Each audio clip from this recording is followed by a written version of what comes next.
네, 안녕하세요. 석쌤입니다. 오늘은 학점은행제 전공에 대해서 알아볼 건데요. 학점은행제는 일반적인 대학교랑 시스템이 좀 달라요. 일반적으로 대학교는 1학년, 2학년, 3학년, 4학년을 마치는 코스 요리 같은 거라고 하면, 학점은행제 같은 경우는 내 마음대로 졸업 학점을 채워서 졸업을 할 수 있는 약간 뷔페 같은 거라고 보시면 되는데요. 대학교처럼 수업만 들어서 졸업하는 게 아니라 뭐 자격증이라든지 아니면 독학사라든지 이런 부가적인 학점 요소를 포함해가지고 졸업을 하는 거다 보니까 그만큼 효율적이긴 하지만 많이 알고 있어야 효율적인 계획을 짤 수 있겠죠. 심지어 전공별로 온라인으로 되는 전공이 있고 안 되는 전공이 있어요. 내가 어떤 전공을 할지에 따라서도 계획이 달라질 수 있는 거죠. 그래서 오늘은 제가 온라인으로 가능한 전공, 애매한 전공 이런 걸 좀 나눠드리려고 해요. 100% 온라인으로 가능한 거는 보면서 좀 말씀드릴게요. 경영학, 아동학, 사회복지학, 컴퓨터공학, 심리학, 신학, 그리고 외국어로서의 한국어학, 이런 게 100% 온라인으로 가능한 전공들이에요. 여기서 온라인으로 되냐 안 되냐는 내가 졸업까지 필요한 전공 학점들이 있잖아요. 왜냐면 그 전공별로 전공 수업을 들어야 되니까 내가 졸업까지 필요한 전공 학점들을 수업만으로 채울 수 있냐 없냐가 온라인으로 가능하냐 불가능하냐를 나누는 요소예요. 학점은행제는 수업당 3학점인데 이 3학점씩 채워가지고 졸업까지 60학점을 만들어야 돼요. 수업으로 20과목은 개설이 되어 있어야 온라인으로 가능한 전공이다 라고 할 수 있는 거죠.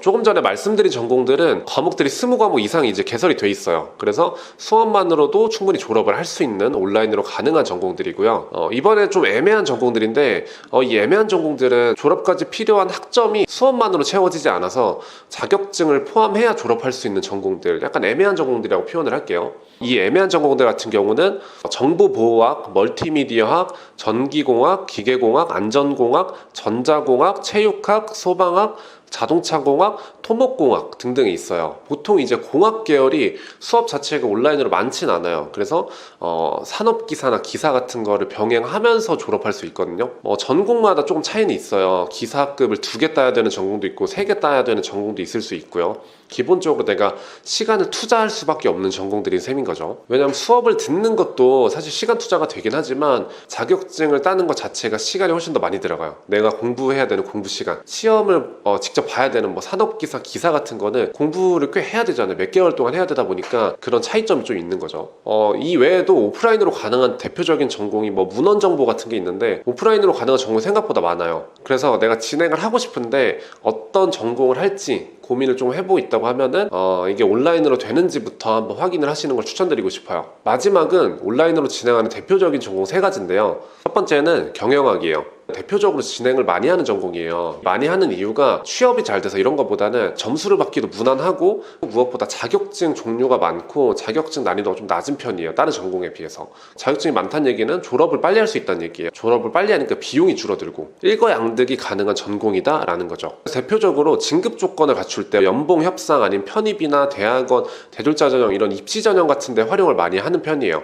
부수적으로 산업기사나 기사 응시 자격으로 맞출 때도 경영 전공을 많이 해요. 대신 말씀드린 대로 취업에 도움이 되냐라고 물으면 경영이란 게 조금 애매한 전공이잖아요. 그래서 취업만을 위해서 경영 전공을 한다라고 하면 약간 고민해 볼 필요가 있는 것 같아요. 두 번째는 사회복지학, 아동학인데요. 사회복지 같은 경우는 사회복지사, 아동학 같은 경우는 보육교사, 이렇게 졸업하면서 국가 자격증을 딸 수가 있어요. 그리고 실습만 제외하면은 다 온라인으로 가능하다 보니까 직장을 다니는 분들도 그렇고 아니면 취업을 준비하는 분들도 그렇고 진행을 많이 하는 편이에요. 또 이제 자격증을 취득하는데 드는 비용을 따지면 대학교보다 학비가 저렴하기도 하고 기간을 좀 단축시킬 수가 있다 보니까 비용이 한 5분의 1에서 한 10분의 1까지 줄어들기도 해요.